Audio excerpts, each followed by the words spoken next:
Hello everyone, welcome to my channel donors kitchen. তোমাদের সবাইকে donors কিচেনে স্বাগত জানাচ্ছি। আজকে আমি তোমাদের সঙ্গে শেয়ার করতে চলেছি বাঙালির একটা ট্রেডিশনাল রেসিপি, আর সেটা হচ্ছে চিংড়ি মাছের মালাইকারি। এটা প্রত্যেক বাঙালি বাড়িতেই বিভিন্ন রকমভাবে রান্না হয়ে থাকে। তো আমি আমার বাড়িতে কি করে রান্না করি সেটাই আমি তোমাদের সঙ্গে আজকে শেয়ার করব।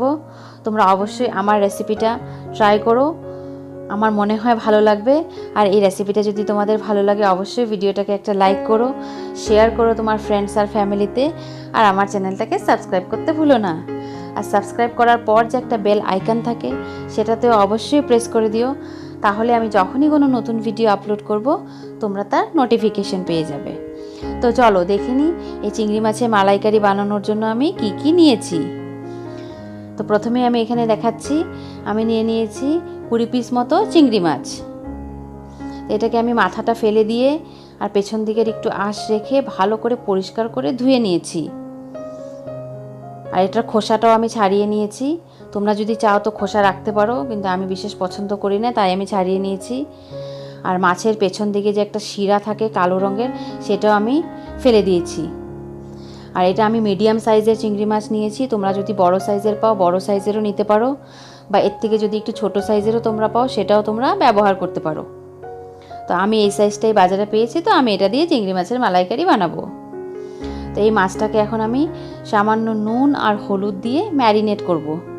5 মিনিটের জন্য আমি এটাকে ভালো করে নুন হলুদ দিয়ে মাখিয়ে রেখে দেব। ভালো করে মিশিয়ে নেব এবার আমি নুন হলুদ।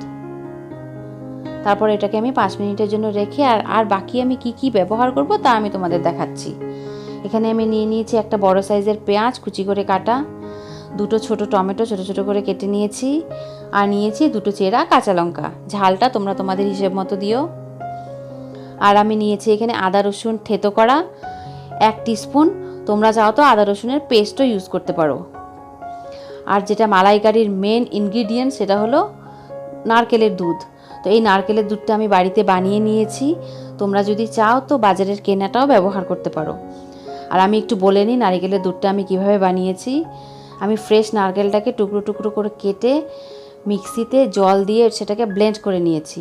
যখন একটা পেস্ট মতো হয়ে গেছে, তারপর আমি মসলিন ক্লথ, যেটা সুতির কাপড়, সেটাতে আমি ছেঁকে চেপে চেপে সেটার দুধটা বার করে নিয়েছি।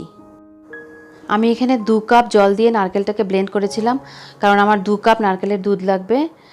আর নারকেলের দুধটা ছাকার পর যে নারকেলের গুঁড়োটা বেঁচে যাবে সেটাকেও তোমরা তরকারিতে বা কোনো পকোড়াতে ব্যবহার করতে পারো, বা ড্রাই রোস্ট করে রেখে দিলে সেটা তোমরা অনেক দিন পর্যন্ত ব্যবহার করতে পারবে।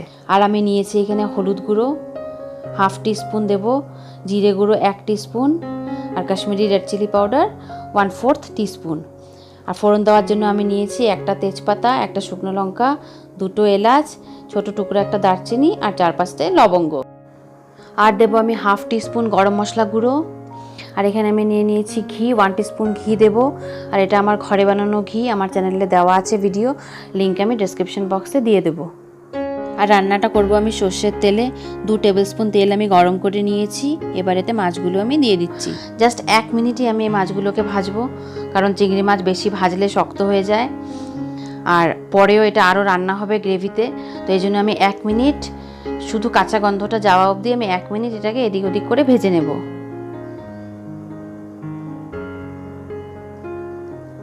দেখতে পাচ্ছ আমার চিংড়ি মাছ ভাজা হয়ে গেছে। এবার আমি এগুলোকে তুলে নিচ্ছি।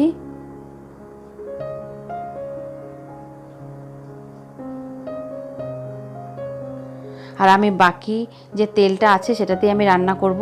তো এবার আমি ফোড়ন দিয়ে দিলাম। প্রথমে তেজপাতা, শুকনো লঙ্কা, গোটা গরম মশলা। ফোড়নটা 10 সেকেন্ড 15 সেকেন্ড ভাজার পরে আমি এতে দিয়ে দিয়েছি পেঁয়াজ কুচি। পেঁয়াজটাকে আমি এখন একটু সময় নিয়ে নেড়ে চেড়ে কম আঁচে ভালো করে নরম করে গোল্ডেন ব্রাউন করে ভেজে তুলব। দেখতে পাচ্ছ পেঁয়াজটাকে সুন্দর করে ভেজে নিচ্ছি। এবার আমি এতে দিয়ে দেব আদা রসুনের পেস্ট।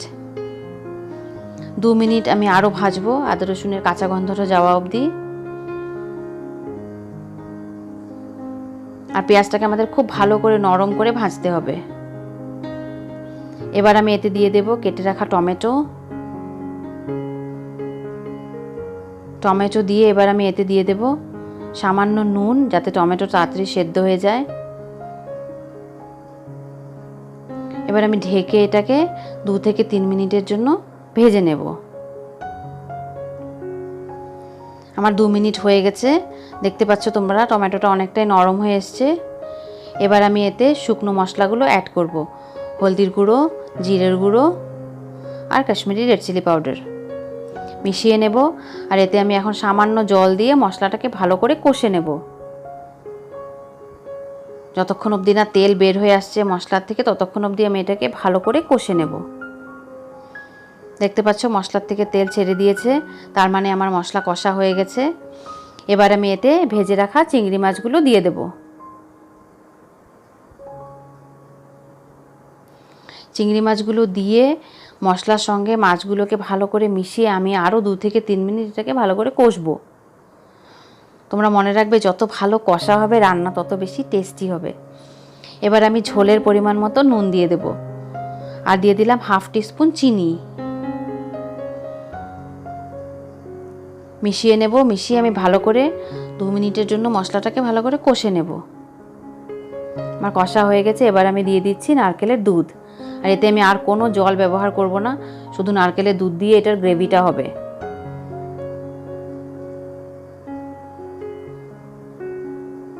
পুরো দুধটাই আমি দিয়ে দেবো এতে। আমি একটু থিন গ্রেভি করছি, তোমরা যদি চাও তো একটু কম দুধ দিতে পারো। চেরা কাঁচা লঙ্কাগুলো আমি দিয়ে দিলাম। এবার দেখেছো গ্রেভিটা ফুটে উঠেছে। এবার আমি এটাকে 5 মিনিটের জন্য ঢেকে দেব। ঢেকে এটাকে ফুটতে দেব।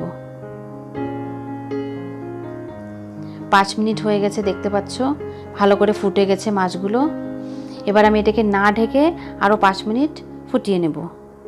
দিয়ে দিলাম গরম মশলা গুঁড়ো 1/2 টিস্পুন, আর দিয়ে দিলাম 1 টিস্পুন ঘি। এবার ভালো করে মিশিয়ে আমি এটাকে গ্যাস অফ করে ঢাকা দিয়ে 10 মিনিটের জন্য স্ট্যান্ডিং টাইম দেব। আর তোমরা দেখতে পাচ্ছ গ্রেভিটা একটু পাতলা আছে এখন, কিন্তু এটা যত ঠান্ডা হবে তত এটা ঘন হয়ে যাবে, কারণ এতে নারকেলের দুধ আছে। তো এটাকে আমি ঢাকা দিয়ে 10 মিনিটের স্ট্যান্ডিং টাইম দিয়ে তারপর আমি সার্ভ করছি। তোমরা দেখতে পাচ্ছ অনেকটাই ঘন হয়ে গেছে 10 মিনিটে, কিন্তু এটা আরও যখন ঠান্ডা হবে গ্রেভিটা আরও ঘন হয়ে যাবে। এই আমাদের তৈরি হয়ে গেল চিংড়ি মাছের মালাইকারি। তোমরা এটা সাদা ভাতের সঙ্গে পরিবেশন করো, নিশ্চয়ই তোমাদের ভালো লাগবে। আর এই ভিডিওটা যদি তোমাদের ভালো লাগে অবশ্যই একটা লাইক করো। আবার ফিরে আসছি নতুন কোনো রেসিপি নিয়ে। Bye bye.